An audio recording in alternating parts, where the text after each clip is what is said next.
Assalamualaikum warahmatullahi wabarakatuh.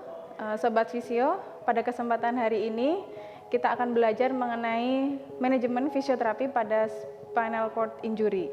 Sebelum nanti kita mempraktekkan atau mengupas lebih jauh tentang spinal cord injury, sebelumnya pengertian dari spinal cord itu sendiri adalah cedera yang berada pada medula spinalisnya yang diakibatkan oleh trauma yang menyebabkan terjadinya defisit neurologis.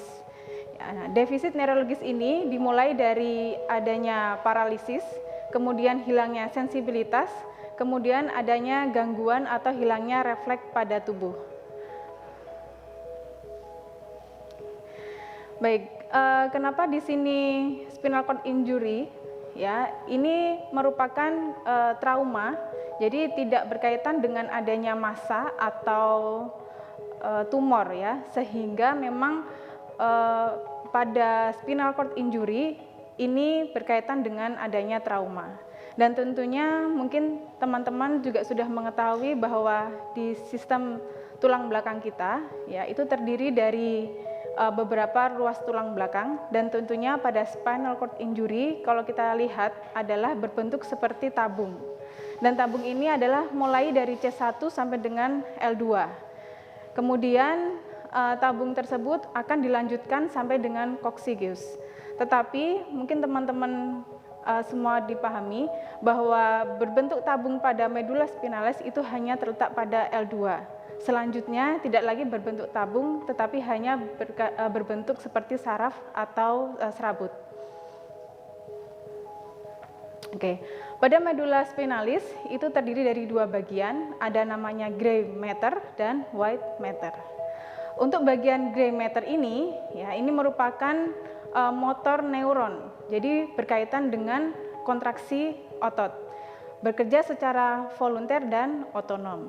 Kemudian pada white matter ya itu terdapat serabut saraf ya, serabut saraf spinal.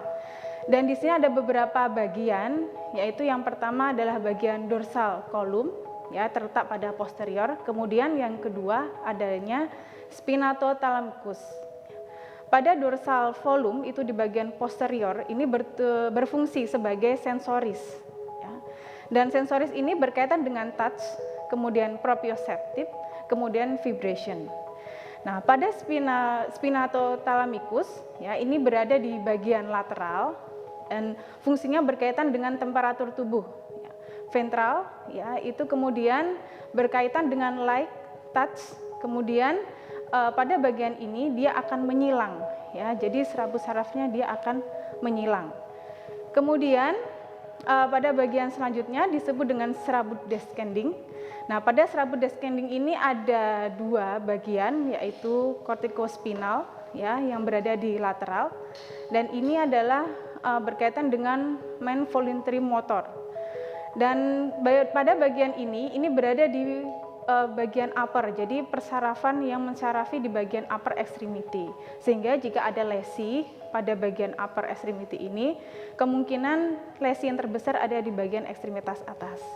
Kemudian yang kedua adalah berkaitan dengan ventral atau voluntary motor. Oke, baik. Kemudian yang terpenting adalah peran dari fisioterapi itu sendiri, di mana fisioterapi itu berfungsi untuk memperbaiki gerak dan fungsi, sehingga poin yang utama di sini ada beberapa langkah terkait dari manajemen fisioterapi.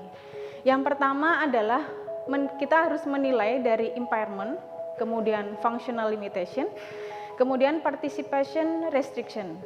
Yang kedua adalah set goal-nya kepada pasien, kemudian yang ketiga adalah menentukan kunci dasar dari permasalahan pada impairment-nya. Yang keempat, kita harus mengidentifikasi ya. Kemudian yang terakhir adalah evaluasi. Baik, untuk menentukan impairment secara keseluruhan nanti untuk lebih fokus pada beberapa kasus, sebelumnya mungkin ada gambaran terkait dari permasalahan pada impairment-nya. Poinnya adalah pada impairment itu kita tahu yang pertama adalah physical effect after SCI, kemudian yang kedua adalah Psikososial after SCI. Nah, untuk physical effect after SCI ini terdiri dari ada voluntary automotor function, ada muscle tone, ada gangguan sensasi, kemudian ada breathing control, kemudian bowel and bleeding, kemudian ada thermoregulation, kemudian ada kondisi kardiovaskuler, dan yang terakhir berkaitan dengan genital function. Kemudian untuk psikososial effect after SCI ini berkaitan dengan emotional reaction seperti shock, kemudian denial, depression, anxiety, anger, kemudian dependency dan adjustment. Kemudian untuk complication after STI ini ya, ada beberapa permasalahan yang umum.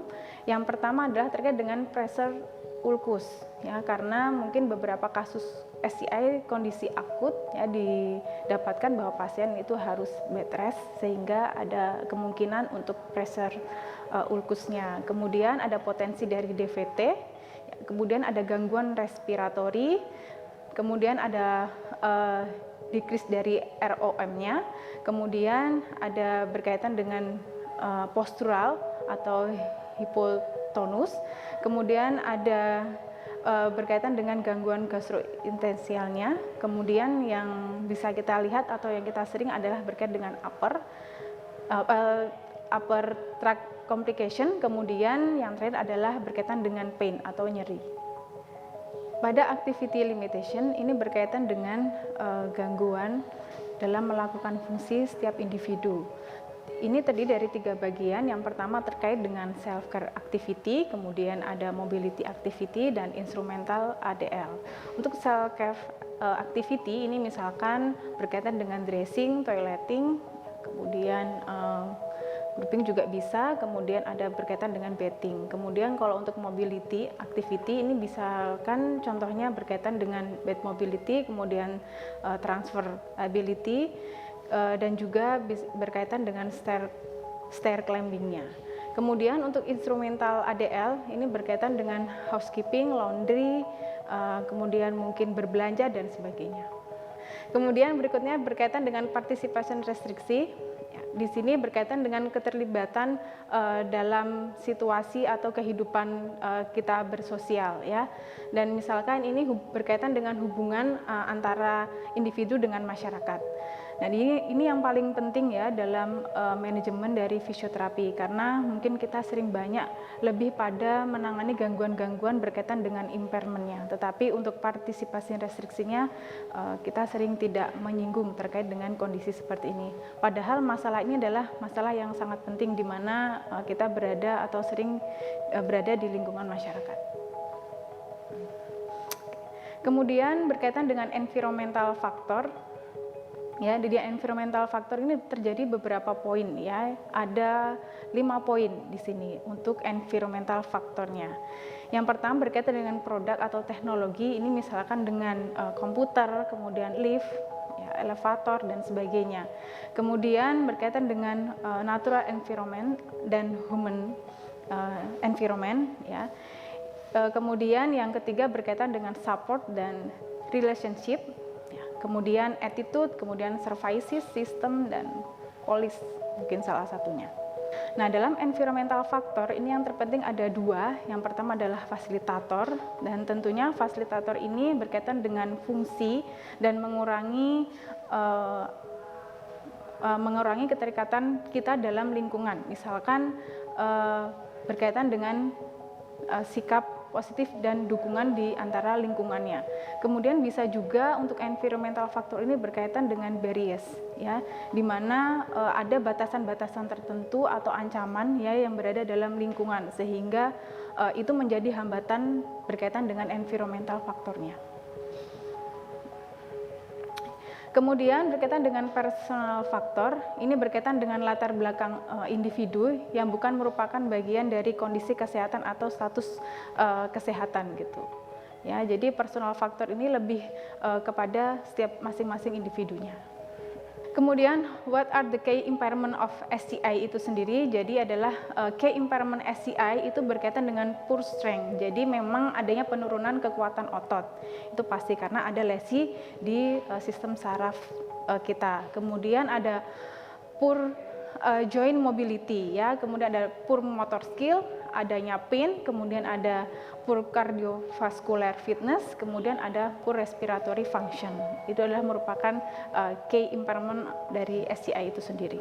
Kemudian yang terpenting di sini adalah gambaran secara umum terkait dengan rehabilitation stage-nya. Ya, di sini ada beberapa poin. Yang pertama terkait dengan acute stage. Acute stage ini mungkin bisa kita lakukan dengan melakukan breathing exercise ya, yang mungkin sering kita lakukan, karena di mana tadi key dari SCI itu adalah adanya poor cardiovascular dan poor respiratory, sehingga adalah treatment yang paling kita sering lakukan dan harus kita lakukan adalah terkait dengan breathing exercise. Kemudian tadi ada potensinya DVT, sehingga kita melakukan adanya beberapa positioning atau ambulasi, kemudian untuk menjaga dari kondisi fungsi gerak kita adalah dengan melakukan pasif ROM.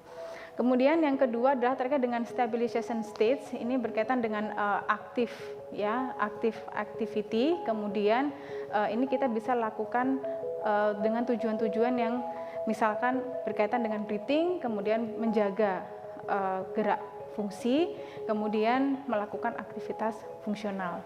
Ditambah juga pada peran stabilization stage ini yang terpenting adalah education.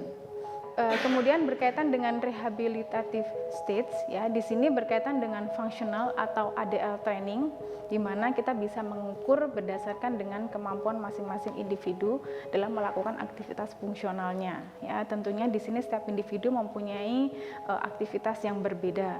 Kemudian berkaitan dengan balance training ya, di mana dalam melakukan aktivitas kita juga perlu adanya posisi tubuh yang baik terkait dengan balancing. Kemudian berkaitan dengan endurance training ya, ini juga berkaitan dengan fungsi tubuh kita dalam melakukan semua aktivitas, di mana antara balance dan endurance itu harus berkaitan. Kemudian yang terakhir berkaitan dengan rehabilitation stage ini adalah reintegration stage ya, di mana berkaitan dengan fasilitatif dan prevent dari kemampuan setiap individu. Kemudian berkaitan dengan complete injury, bahwa kita tahu bahwa pasien-pasien dengan SCI ini dia mengalami kelemahan pada bagian sisi tubuh, di mana dalam melakukan atau adanya kelemahan pada sisi tubuh ini mengakibatkan adanya beberapa kompensasi tubuh ya, sehingga mungkin ada satu bagian yang teraktivasi, satu bagian yang sama sekali tidak bekerja, sehingga ada beberapa poin dalam mencegah adanya compensatory movement pada SCI ini. Baik, di sini saya akan menjelaskan mungkin beberapa contoh pemeriksaan untuk menentukan impairment ya. Jadi contoh yang saya akan praktikkan adalah terkait dengan pemeriksaan untuk ASEAN Scale, di mana pada pemeriksaan ini dikhususkan untuk kondisi-kondisi pada spinal cord injury. Ya, mungkin saya kasih contohnya. Jadi pada pemeriksaan ini adalah kita menentukan dari adanya gangguan pada sensoris dan motorisnya. Ya, di mana untuk mengetahui gangguan sensoris kita bisa menggunakan ini tajam ya, atau tumpul, atau juga kita bisa menggunakan seperti saput. Itu bisa kita gunakan untuk melakukan pemeriksaan sensorisnya. Nah, contohnya adalah misalkan kita ingin melihat adanya gangguan pada C5, ya, kemudian C6 dan C7. Ya, yang pertama adalah posisi pasien mungkin bisa didudukan jika pasien memungkinkan untuk duduk. Kemudian pada persarafan di C5, ya, itu terjadi pada sebelah lateral dari lengan atas. Kemudian persarafannya itu dari origo serta insersiunya. Ya, di mana di sini kita bisa melakukan menggunakan tajam, ya. Kemudian pasien sebisa mungkin tidak mengetahui ya alat yang akan kita gunakan. Cara melakukannya adalah cukup mudah, yaitu hanya kita mengusap dari origo sampai dengan insersiunya seperti ini untuk C5. Kemudian pada kondisi serabut di C6 kita bisa melihat posisinya seperti ini, tangannya ya, matanya dipejamkan. Kemudian kita bisa mengusap dari origo sampai dengan insertionnya. Nah, di sini kita bisa bertanya kepada pasien, apakah pasien merasakan pergerakan pada saat melakukan gerakan ini dan bagaimana rasanya. Misalkan pasien merasakan ini ada gerakan kemudian tajam, berarti ini adalah gangguan sensorisnya baik. Kemudian pada C7 ya, C7 ini berada mensarafi di bagian pertengahan jari tengah. Kita bisa lakukan pejamkan mata, kemudian kita bisa melakukan dari sini ke sini. Ya, kita bisa menanyakan bagaimana rasanya. Rasanya bagaimana? Tajam. Gitu. Ya. Berarti jika pasien bisa menjawab apa yang kita tanyakan, berarti kondisi sensorisnya baik. Kemudian berkaitan dengan fungsi motoris, ya. Fungsi motoris kita bisa mengecek pada bagian belakang dari pasiennya. Kemudian untuk C5 posisinya seperti ini. Ya. Kemudian kita memberikan tahanan ke bawah. Nah, apakah nanti pasien mampu menahan apa yang kita tekan ke bawah? Gitu, ya. Contohnya seperti ini. Nanti tahan tangan saya, ya.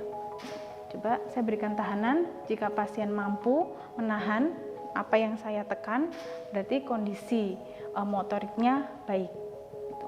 Jika tidak, ya, misalkan pasien menggerakkan seperti ini, mampu atau tidak? Gitu. Misalkan tidak, ya, berarti kemungkinan motoriknya mengalami jelek, ya, ibaratnya begitu. Kemudian untuk melakukan motorik pada C6, ya, pasien diminta untuk menekan tangan saya ke bawah, ya. Ya, bisa melakukan seperti ini. Jika pasien mampu, berarti kondisi ini motoriknya baik. Ya. Kemudian untuk C7, ya, pasien meminta untuk menekan tangan saya ke atas, gitu kan? Ya. Jika pasien mampu melakukan ini, kondisi motoriknya baik. Ya. Mungkin itu contoh dari pemeriksaan di ASEAN Scale untuk SCI. Untuk SCI sendiri pada ASEAN Scale ini ada beberapa 5 parameter, ya, yang kita tahu, yaitu ASEAN A, B, C, D, E. Dengan ASEAN A itu adalah kondisi yang buruk, ya, sedangkan ASEAN yang E itu adalah kondisinya baik. Kemudian untuk yang B, C, D, ya, di sini adalah semua sensorisnya baik, tetapi ada gangguan motorik, di mana nilai B itu gangguan motoriknya kurang dari 3, kemudian yang B dan D gangguan motoriknya lebih dari 3. Oke, baik, di sini saya akan menjelaskan terkait adanya kompensasi pada SCI, di mana pada pasien SCI, ya, kita ketahui bahwa ada beberapa kompensasi gerakan, dan di sini ada beberapa teknik, ya, untuk kita mengurangi adanya kompensasi gerakan pada pasien SCI.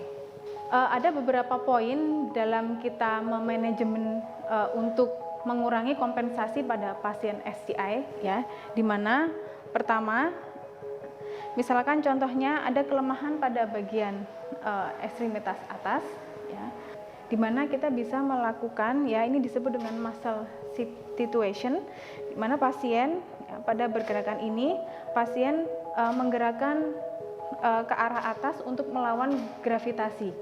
Nah, di sini seharusnya kita bisa menggunakan meja, ya, tetapi di sini karena tidak ada meja, saya menggunakan tangan terapis. Kita fiksasi di sini, kemudian pasien diminta untuk menggerakkan lengan dari bawah kemudian ke atas, sambil kita memfiksasi pada bagian lengan. Coba digerakkan. Ya, ini beberapa contoh dari muscle substitution. Kemudian jika kita melihat adanya kelemahan pada semua ekstremitas, kita bisa melihat contohnya misalkan seperti ini. Ada kelemahan pada lengan atas, pasien pasti akan seperti ini, dan ketidakmampuan pasien dalam menyangga tubuh. sehingga kita bisa melakukan fiksasi, ya, di mana gerakan fiksasinya adalah kita kunci pada lengan, kemudian ini posisi dari palmar fleksi pada lengan. Nah, ini kurang tinggi ya bednya, jadi bisa seperti ini. Oke.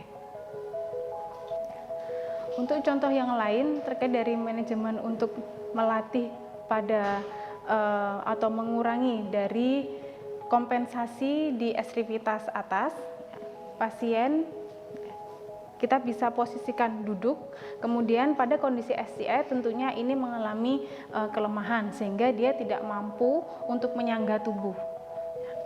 Terapis bisa menyangga ekstremitas atau lengan ini dengan cara memfiksasi pada siku, kemudian palmar digerakkan ke arah fleksi. Kemudian kita bisa pegang di sini. Kemudian kita bisa menggunakan teknik yang lain di mana posisi pasien, ya, posisi duduk dan kaki diluruskan. Kemudian pasien pasti juga tidak akan mampu, ya, untuk menggerakkan lengan ini karena ada kelemahan, sehingga kita bisa melatihnya, ya, dengan kondisi menggerakkan semua ke arah ekstensi pada trangnya, kemudian ekstensi juga pada headnya. Jadi awalnya, ya, semua fleksi karena ada beberapa kelemahan atau ketidakmampuan pasien untuk melakukan posisi tegak. Kemudian kita bisa memfiksasi, ya, pada bagian lengan gini dan posisikan pasien ke arah tegak.